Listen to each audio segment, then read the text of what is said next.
తెలంగాణ రాష్ట్రంలో పువ్వు గుర్తు పార్టీ ఇంకింత ఇగురు పెట్టాలనంటే వచ్చే ఎన్నికల నాటికి పార్టీ అధికారంలోకి రావాలనంటే ఈటెల రాజేందర్ అయితేనే కరెక్టు అని నిర్ణయానికి వచ్చిండ్రట కమలం గుర్తు పాటోలు. పార్లమెంటు ఎన్నికల్లో కారు గుర్తు పార్టీకి సీట్లు రాకున్నా, ఎమ్మెల్సీ ఎన్నికలలో పోటీ చేయకున్నా ఇప్పుడు బీఆర్ఎస్ పార్టీ మంచి ఊపు మీద ఉన్నది.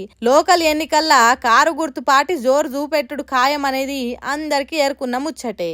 కాంగ్రెస్ తర్వాత మళ్ళా బీఆర్ఎస్ పార్టీ అధికారంలోకి వస్తుంది, మళ్ళా కేసీఆర్ ముఖ్యమంత్రి అవుతాడనేది తెలంగాణ పబ్లిక్ లో బలంగా ఉన్నది. కాబట్టి కారు గుర్తు పార్టీకి చెక్కు పెట్టి రాబోయే కాలంలో కమలం జెండా ఎగిరేయాలనంటే ఈటెల రాజేందర్ అయితేనే మంచిదని నిర్ణయానికి వచ్చిండ్రట.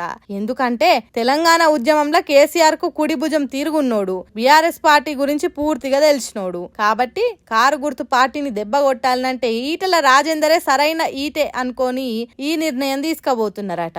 అయితే ఇప్పటి వరకు ఈటెల రాజేందర్ బీఆర్ఎస్ పార్టీ మీద గాని కేసీఆర్ కడమ లీడర్ల మీద ఎప్పుడు గట్టిగా మాట్లాడలేడు. మరి అధ్యక్షుడు అయినాక దాన్ని మార్చుకుంటాడో లేకుంటే బీఆర్ఎస్ పార్టీ మీద ఉన్న గౌరవాన్ని అట్లనే ఉంచుకుంటాడో చూడాలి. ఆ ముచ్చట అటు ఉంచితే ఇప్పుడంతా బీసీ వాదం నడుస్తున్నది కాబట్టి అట్లా కూడా ఈటెల సామాజిక వర్గం పార్టీకి కలిసి వస్తుందనే ఆలోచన ఉన్నదట పువ్వు గుర్తు పార్టీ పెద్దలకు. అయితే ఎర్ర జెండా పార్టీ నుంచి వచ్చిన ఈటెలను అధ్యక్షుని చేసుడు కొంతమందికి కొరుకుడు పడతలేదట.